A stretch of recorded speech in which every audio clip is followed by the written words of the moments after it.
final page of the journal is terrifying. Aris' handwriting practically tears through the paper as he describes the desperate chaos. "The Earthmen are attacking," he wrote.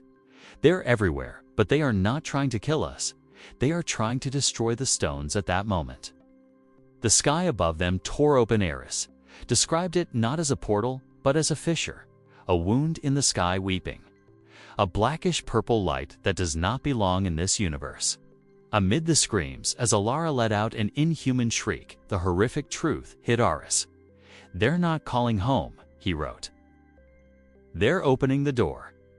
The last lines are a frantic confession. "Julian," she lied, "the ship was not a refugee vessel. It is a prison. The stone circle is the lock, and I, God. Julian, I just gave them the key." His final line, "They are not refugees. They are," is cut off abruptly, as if he was dragged away mid-word. Those were the last words of Aris Thorne before he vanished completely from the face of the earth. Part 1. The Legacy of a Dreamer. This is Aris's story. Or rather, this is my story about him, pieced together from the inexplicable fragments he left behind. My name is Julian Finch. I am a historian. My life is built on verifiable truths, unauthenticated documents, and undeniable records. I believe in what I can touch, measure, and cross-reference. History, for me, is the story we agree upon based on evidence. It is not a feeling. It is not conjecture. If I am the anchor, then my best friend, Dr. Aris Thorne, was a kite in a hurricane. We were roommates at university. I buried myself in ancient texts. Aris buried himself in the stars. He pursued a field our colleagues often mocked behind his back: archaeo-astronomy. They said he was wasting a brilliant mind chasing phantoms. But Aris wasn't chasing phantoms. He believed he was being hunted by them. He had a theory, an obsession, that the ancient stone circles of Britain of Aber, Stonehenge, and his beloved Castlerigg in Cumbria were not temples. He believed they were machines, resonant tuning forks, he called them.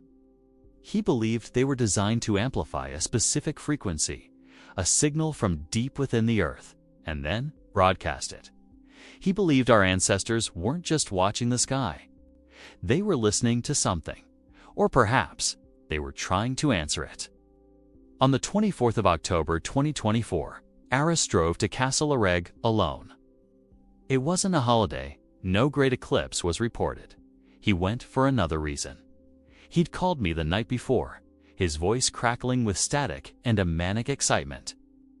"Julian," he said, "tomorrow. It's not something you'll see on the news. It's the real alignment. The planet's magnetic field aligns with the Cygnus constellation right over the entrance stone.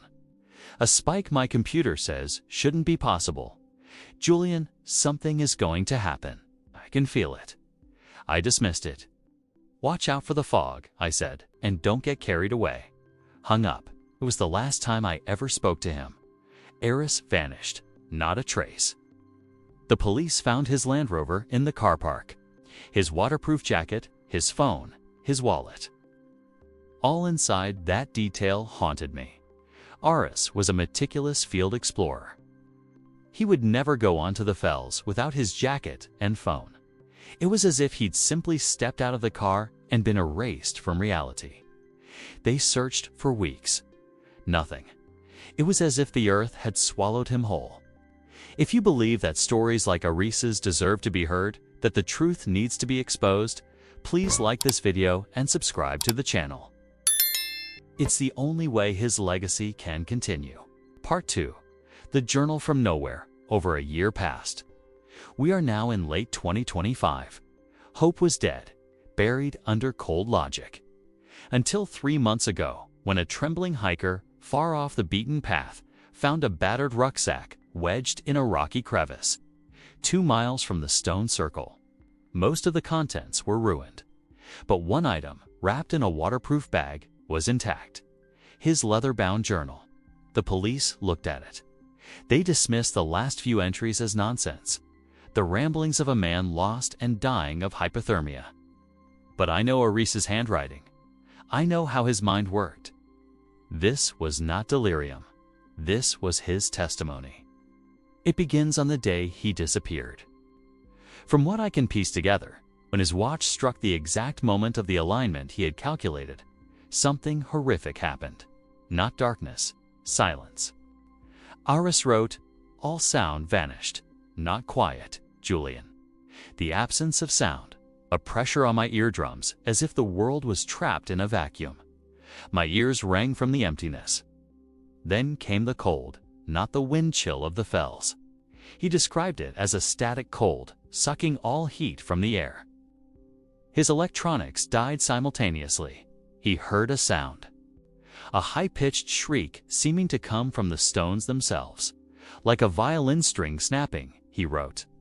And then he blacked out. When Aris awoke, he was still at Castlerigg. But everything was wrong. "The air hurts my lungs," he wrote. "It's painfully clean. The smell, not damp earth. It was thick ozone and something ancient.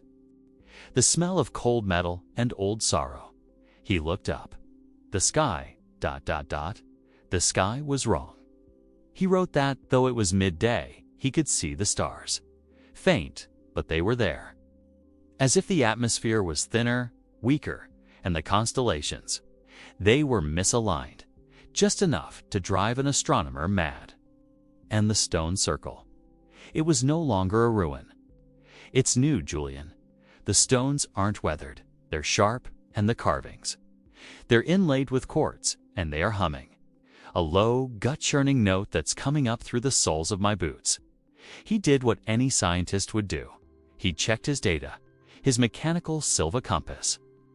And this is when he knew. The magnetic North Pole had shifted 20 degrees to the west. He wasn't somewhere else. He was sometime else. And he was not alone. Part 3. Agnim-Kar, he saw them. They were not the primitive ancients we imagine. He called them the Scions of Cygnus. He described them as tall, slender, moving with an almost liquid grace.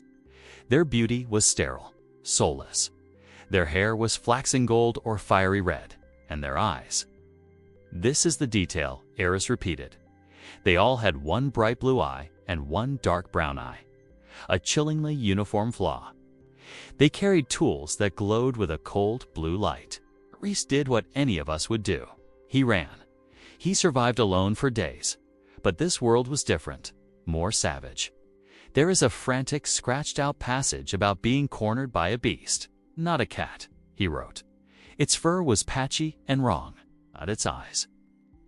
Julian, it had too many eyes. In a panic, he did something insane. He pulled out his Zippo lighter and a small can of deodorant from his rucksack. He created a makeshift flamethrower. It was a roar of fire. Aris wrote of the stench of burning fur and a scream. "God, Julian," he wrote, "that scream was not animal, but the fire revealed him. The Scions of Cygnus found him. They didn't attack. They prostrated themselves." They weren't joyful, Aris wrote. They were trembling. This isn't worship. This is fear. They called him by a name, Agnim-Kar, the bringer of fire from nothing. They took him to their village. It was not a settlement of mud and stone. He described structures not made of wood. "It's alive," he wrote. "The walls pulse gently when I touch them." They brought him to their elder, Alara. She was different. "She is ageless," Aris wrote. "A being that has shed age." Both her eyes swirled with blue and brown, like two small galaxies. She knew Aris was not a god. She had been waiting for him. Aris had stepped into a world beyond even his wildest theories. If you want to know the truth Alara revealed, please like this video and subscribe. Let's follow this truth to the end, together. Part 4. The heart of the prisoner, she took him to their sanctum, a secret place deep beneath the stone circle, a place they called the heart. Aris expected a cave. Instead, he wrote, "It's not a cave holding a ship, Julian. The cave is the ship. No, it's a creature crucified on the earth. Cave vast, biomechanical structure, miles wide. The walls, their flesh, petrified, still warm, and they are breathing. A faint, slow pulse, once every minute. The smell inside was horrific. An ancient surgical smell. The smell of stale sorrow. Alara placed Aris's hand on a console of liquid metal, and Aris saw it all. "It wasn't a memory," he wrote. "It was an invasion. I felt my mind being cracked open." Alara's story was this. Her ancestors were not of Earth. They were engineers, refugees. Their ship crippled and crashing here millennia ago. They were the ones who taught the primitive humans who had served them. The Castlerigg circle. It was a massive antenna. The heart was dying. Its power source is almost depleted. The stone circle was designed to amplify that faint signal, using astronomical events like the one Aris had detected to send a distress call, an SOS, across the cosmos. They had done this for thousands of years, and no one had answered. Aris, with his scientific mind, realized why. They had miscalculated. They were astronauts, not astronomers. They had failed to account for Earth's precessional wobble, the slow shift of the planet's axis over millennia. Their signal was off by light years. They had been shouting into an empty void. But on the 24th of October 2024, the alignment. It had accidentally compensated for the error. The signal had worked. It had created a brief spatio-temporal bridge. And Aris, standing at the epicenter, had been pulled through. He was the living proof that it worked. Alara told him there was another alignment coming. The summer solstice. It's only days away. With his modern astronomical knowledge, Aris could correct the calculations. He could help them send an accurate signal. He could help them call home. Part 5. The Whisper in the Dark, and this is where Aris's story turns dark. Alara warned him of the Earthmen, the primitive native tribes. She said they were savages, murderers. "They are filth," Alara said. Failed parasites. She said they constantly attacked the circle, trying to destroy their last hope. Aris believed her implicitly. He was their savior. Until one night, he snuck out of the village, and he saw an Earthwoman watching him. An old woman, clad in furs, emaciated. Aris prepared to fight, to call the guards. But the woman didn't attack. She didn't weep. She snarled like a cornered animal. She pointed at the stone circle on the hill, which pulsed with a faint light. And she whispered a single word that Aris somehow understood. An ancient root word that exists in every human language. Prison.